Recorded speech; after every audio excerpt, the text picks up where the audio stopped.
First, let's make some mushrooms. I'm pouring the red tops in now and tucking in more little soap dough, I guess columns, to look at the actual spots. I wish I'd used a little bit more, actually. But anyway, now I'm pouring the stems and let's go make the actual soap. So I was actually making this soap alongside a couple other soaps at the same time. I've been doing that a lot lately because I find that I get a lot more done that way. So this is the first layer of the mushroom, and I wanted it to kind of look like a creepy body found in a log somewhere kind of vibe to it.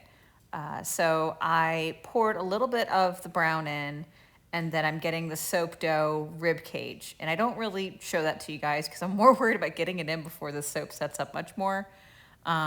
Because air pockets are a problem and I don't want too many. I did end up getting a little bit in the cut, but I'll show you that at the end. Anyway, so once I've popped that in, now I'm gonna go ahead and grab more of the brown and pour it over. And I'm poured a little bit of black in there too, just to again kind of give it a, I don't know, variegated, woody looking appearance.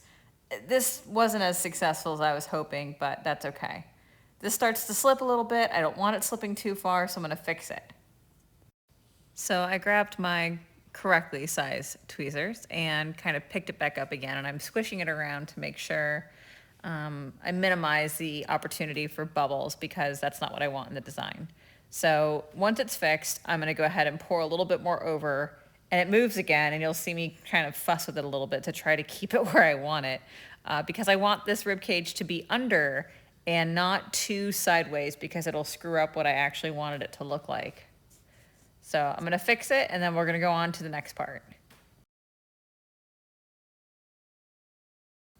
So while that was setting up a little bit, I went ahead and finished another soap. So I've come back and we're gonna grab this soap, bring it over to the middle and see if our large mushroom is ready to sit on there. And I looked at it, it was still moving around a little bit. It's not totally set up, so I'm gonna leave it up on its little mold pedestal for now at least.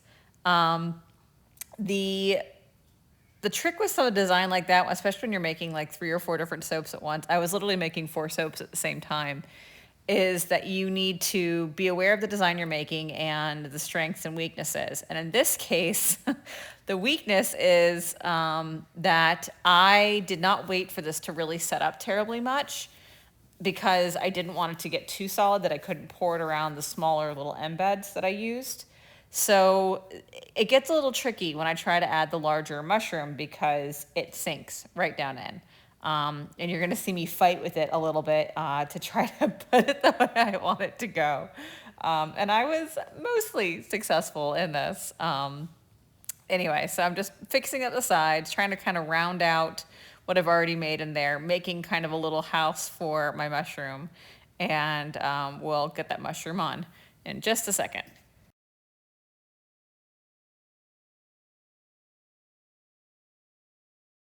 So I tried the mushroom and I realized I didn't want it just to sit right on the brown. I wanted some black around the mushroom. So I went and kind of stirred up this all black part of the soap, and then I grabbed the mushroom again and carefully lay it in here. It immediately falls over. You'll see it in just a second here. Because I was trying to be so careful. I didn't want it to sit directly on the embed, but I was in this precarious spot of like, yeah, there it goes sideways. You know, I wanted it to not be too far over, and this is a mess. So you can see me just trying to convince it to stay where I want it to go without moving it around too much. And again, using my tweezers to kind of pick it up and move it around. So we can all sit here and enjoy me awkwardly trying to fish this the way I want it to go for a minute. I do end up succeeding right here. So you can see I grabbed it, I untilted it. I only wanted it a little tilted, and I've straightened it back up again. So now I'm gonna go ahead and work on getting the rest of this to stay up straight and get some more soap in there to help hold it and stay up because I don't want it to tilt too much. So now I'm just gonna hurry up and get the rest of this black soap kind of over and around the bigger mushroom, and you can see again it's starting to wiggle, so I kind of squish it back over where I want it and trying to again use this soap to kind of convince it to stay where I want it to. It does eventually stay, and I let it set up because I'm working on another soap at the same time. So now that that one's set up, I'm going to go ahead and mix some more browns and get the next layer for the smaller bone that's in the top of the soap and the smaller mushroom. This part, actually, I end up showing my mixing part of the recipe. So if you haven't watched my videos before, this is all a little backwards. Usually I show you guys me mixing the actual soap first, but because I made this batch in multiple different areas, you already saw the actual soap part. So that kind of clear liquid in the bottom left corner is my lye solution. That's my goat milk. There's the lye, and that's the actual oils. They're cooled. They're almost room temperature.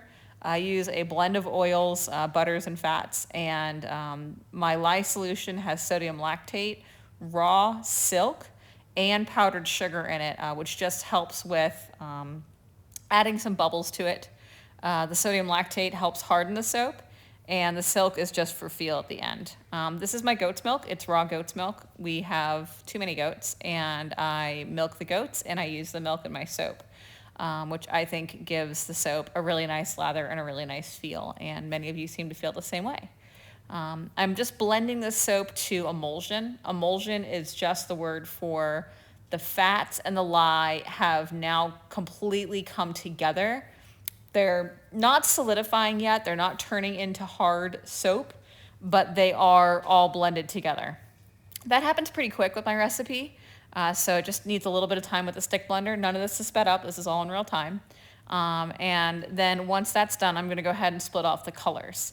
So again, remember, I'm making 4 soaps at the same time. So I just happen to have this one in front of me filming, so I'm only gonna split off a little bit of this to get the other color that I need.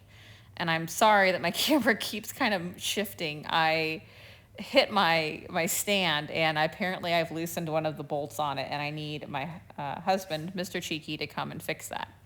Anyway, so I've split off some. I'm gonna split off just a little bit more to do the brown, and then I need to do more black, right, to do the rest of the soap.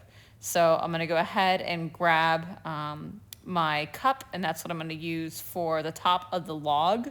I wanted to get some different colors in there and make it more natural looking. This isn't as effective as I was hoping, but it still comes out looking pretty cool. I'm gonna speed the next part up because it's just me mixing colors, and that's probably not the most interesting thing.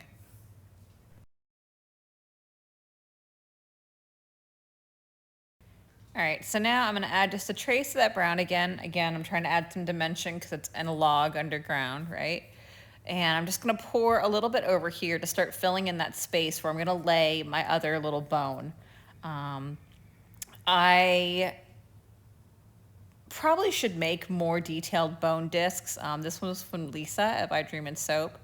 I didn't have time this year. I have a couple other projects that I've been really busy with, and work's been crazy, to say the least. But it's cute. It gets the point across. I love it. It's a great tool. It's just not necessarily the same vibe as the rest of the soap, but it still works out. So again, I'm just layering in a little bit of the black to do kind of a wood grain, extra dimension to the soap itself. I pour it like a wood grain over here because I was kind of thinking to myself, oh, it could be a cool wood grain, and then like forgetting like, oh girl, you got to cut it the wrong way. So that's something for me to think about in the future. Anyway, so now I'm gonna go ahead and put in the other little mushroom. I almost forgot. I wanted to put a layer of black in there. I did the same thing the first time. And I'm gonna tuck the smaller mushroom in. Now, I don't care. This one doesn't have as many places to go, right? It's a lot smaller, and if it tilts over a little bit, that's okay. I did wanna make sure that it wasn't, open on the side, so I didn't have holes. So I am gonna pick it up and kind of wiggle it around again, which you see me doing here, to make sure that it doesn't have any holes in it, and set it up mostly straight. And I want it to tilt in and not tilt out. So that's all I'm doing here. And I'm gonna go ahead and add the black over it, and then pour the rest of the soap. So I'm gonna speed the next part up. It's just me pouring some soap, and I'll come back when we start doing the top. Okay, so now that I've poured the bottom of the log, for lack of a better way to call it, I'm gonna go ahead and kind of texture the top and get ready to make it look more woodsy. I spend a lot of time doing this, and it's kind of silly because the mushrooms totally, I don't know, invalidate all the work I just did, but that's okay. I'm just gonna go with it. Um, so I'm pouring more of the brown on, try to give it a rounded appearance and make it look more like a log, because that was sort of my vision. You can see the soap dough mushrooms to the right hand side that I had already made. And once I made them, I realized I had no really good way to display them. So I decided to kind of cut them into halves and put them like a chicken of the woods would grow on a tree, which I know is not how this mushroom grows, but that's what ended up working. So work with me. Anyway, so I'm grabbing some of that darker red brown and some of the black, and I'm just kind of mixing it together to texture the top of the soap. I'm gonna speed this part up until we get to the mushrooms.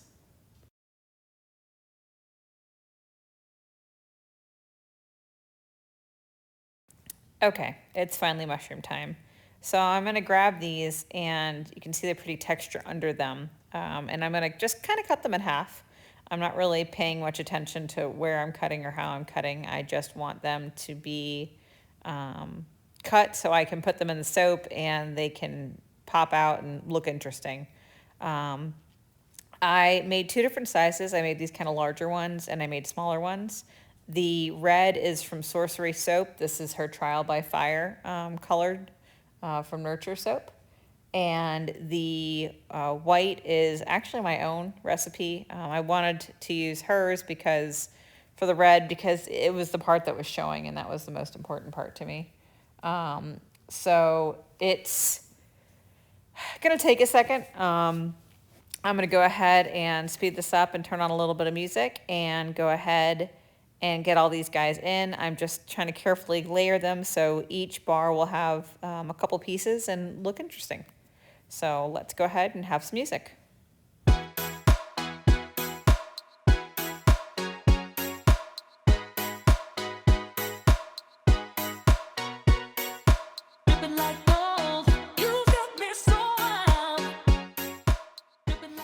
Now that that part's in, let's go ahead and give each of these little mushrooms some signature spots.